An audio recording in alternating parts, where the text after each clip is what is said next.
G'day guys, welcome to another vlog. Has anybody else have this problem where their missus drives their car and leaves the friggin' seat forward? I can't even get in there.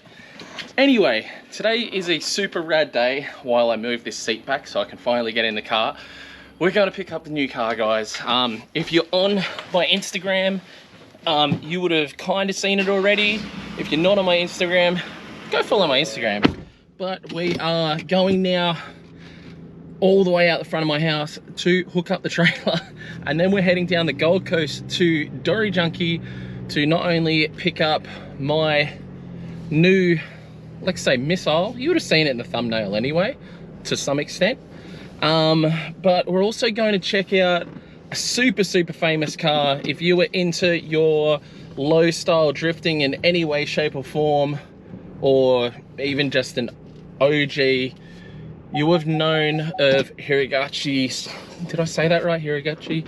I forget his name, but the low style FC RX-7, which if you've ever watched videos before, you'll know that car from old Drift and Gokus and stuff. So we're gonna go check that out. Somehow that car's ended up here in Australia, and it's getting basically taken back to its former glory, which is super freaking rad. I'm old enough to watch a lot of old Drift and Goku when I got into drifting. You know, I didn't get into it from, you know, a vlogger sense, you know what I mean? A lot of people these days are getting into drifting because of people like Adam LZ and so forth, which is absolutely nothing wrong with, but you know, it's totally different. You know, I got into drifting from watching like OG Drift Tengoku and you know, just a different era of stuff because I'm old. Anyway, I'm gonna get this hooked up. I've got my straps in the back. Gonna drive down the Gold Coast. Let's go see this car, man. I'm so freaking excited.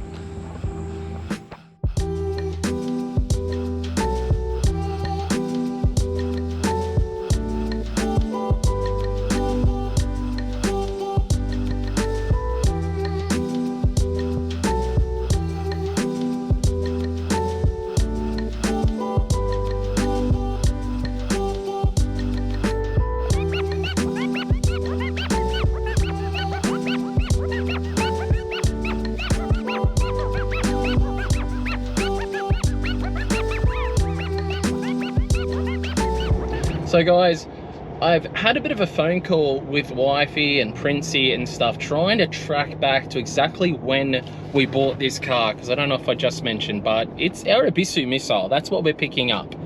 This was our Ebisu missile car. It was already, to be fair, it wasn't necessarily a missile car for us, but when we bought it, it was already pre-missiled.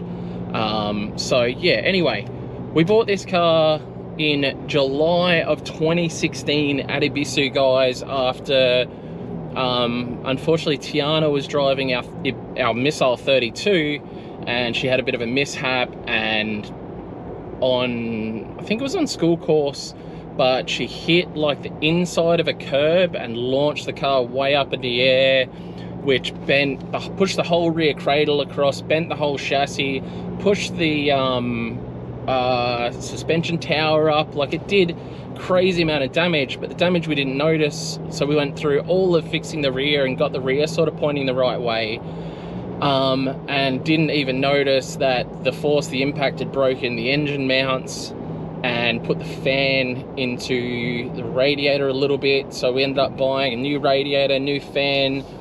Ended up the water pump ended up blowing on it, so I took it, like, we got it all going again. I did one lap of toge course, literally blew the water pump off, and the fan and water pump, well, part of the water pump landed on top of the motor on the toge course.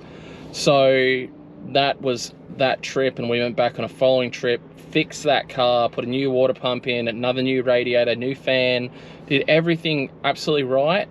And I think it was probably third lap in, the timing chain broke and basically killed the motor. So we were looking for another car.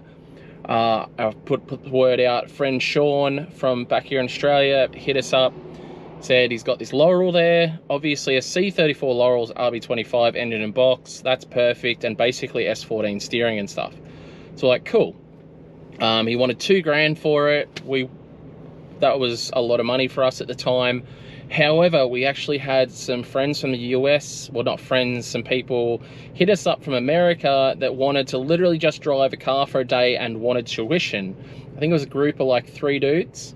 So we charged them $2,000, which was more than fair because you couldn't hire a car there. If you wanted to drive at Ebisu, the only way was to buy a car. No one really hired cars out for Ebisu because it's a pretty dangerous place. So we ended up hiring the car out for I think $2,000 US, and we paid $2,000 Australian for this car. But then obviously tires and fuel taken out of that. And yeah, we ended up sort of, I would say, near on breaking even. So basically we didn't pay anything for this Laurel, but then it's cost me like $7,000, I think it is, to get back to Australia all in all. Maybe a little bit more, but at the same time, the prices of RB stuff, you know, it's probably worth that in engine and gearbox. But yeah, we're here, guys. I am freaking excited. We're gonna see the Laurel for the first time in literally 6 years, guys. I am pumped.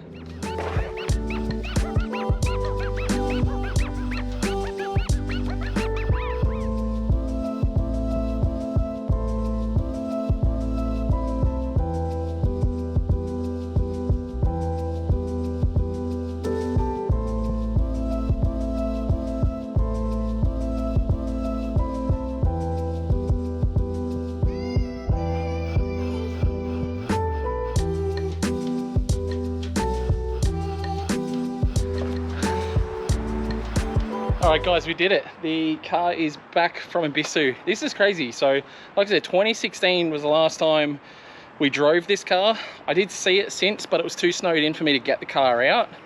But man, the Laurel's here. That is wild. 6 years ago we bought this thing at Ebisu, and here it is, like a little bit of rust, but that's whatever. Yes, the back end is very not so straight, but I have a forklift. We can fix this, or most of this anyway. We can get this looking reasonably straight. I don't know what kind of boot or tail lights we're going to put on it, but I think we can get this thing sort of looking straightish. It's got typical Ebisu practice marks, some tie marks all down the side. That's the side of the car I always damage anyway, just because Archie's a right-hand track, and if someone misses a gear or stuff's up in front of you, the first thing you hit is the left-hand side of the car. So I'm not stressed on this side of the car at all. But dude, the interior, everything on this thing is not even bad. So obviously got a race seat in there, old helmets that we had at Ebisu, which is crazy. What else? I'm trying to think.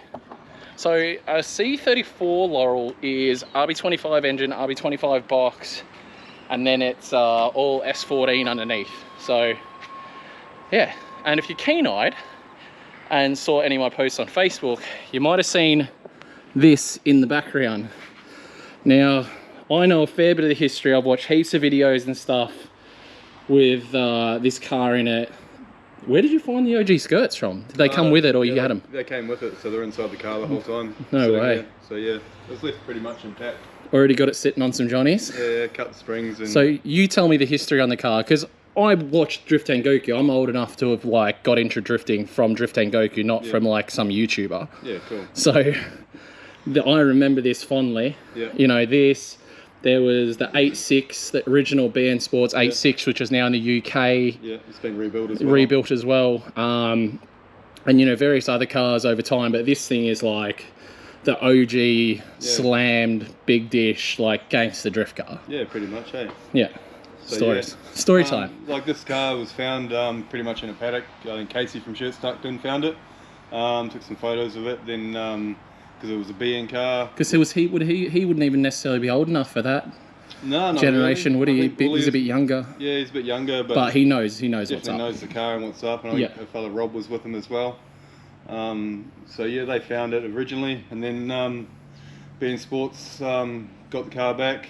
It was originally going to go get rebuilt in America, but things went a wee bit pear-shaped there, and we kept it in Japan for another 2-3 years, and then... Yeah, everybody was... Because I remember there was a bit of hype around it. It was all happening, and then obviously, old mate went MIA and all that sort of jazz, so... So after that all died down, we just worked out a few things to make it happen and get it happening in Australia, and over the last 2 years been working pretty hard to get it back here. And paperwork and everything would have been a nightmare, I could imagine. Yeah, it was a nightmare with paperwork, but we managed to pull through and make it happen, which is pretty cool.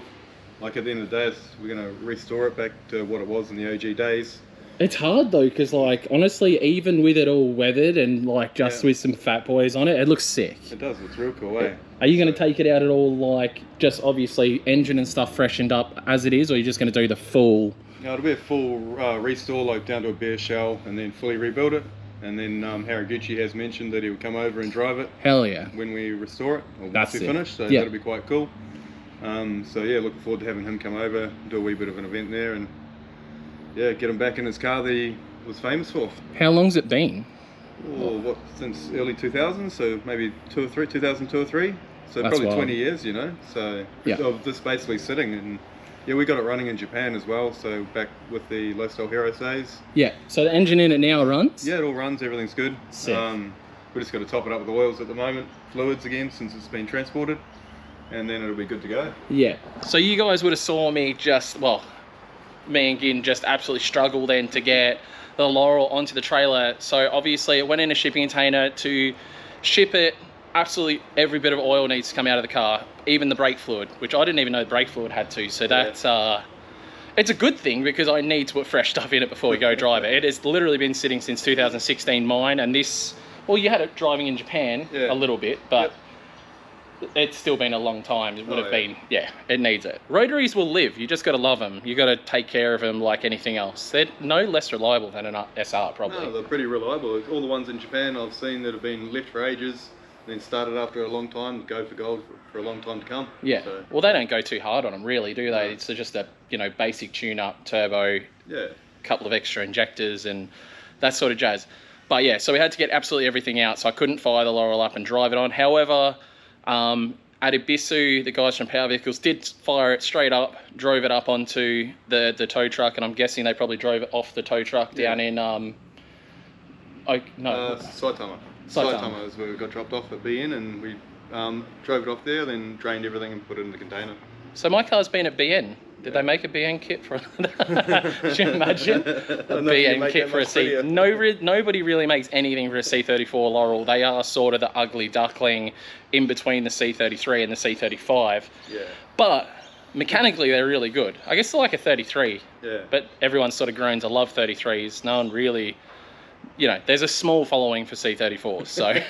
Tiny, eh? Tiny, yeah. Hey, that car literally owes me what it costs to ship it here. Other than that, that car is nothing. And I've got to extend a massive thanks out as well to the guys from Power Vehicles for keeping it down in Ebisu for so long. It's obviously been sitting at Ebisu for 6 years now, and they're going to look after your stuff. Fired straight up after 6 years. They got it loaded for me and sorted that side of it out. On the Ebisu end, paperwork and everything. So realistically, mine was super easy versus the RX-7. Yeah. That was pretty easy, pretty straightforward. Both similar process with us, just had a few more hoops to jump through. Yeah. So we got through them. Yeah. Yeah, as soon as they said that mine had paperwork, I was like, yeah, let's bring this thing back to Australia.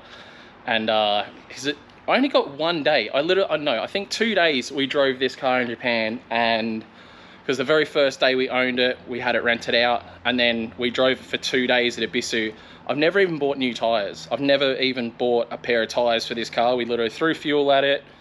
I think we checked the oil and just sent it, and there was like some second handies and stuff in the car, and that's all we used, just second handies and stuff. So yeah, it's going to definitely get probably more drifting done in 2 weeks here in Australia than it has done in 7 odd years. So that's pretty freaking cool.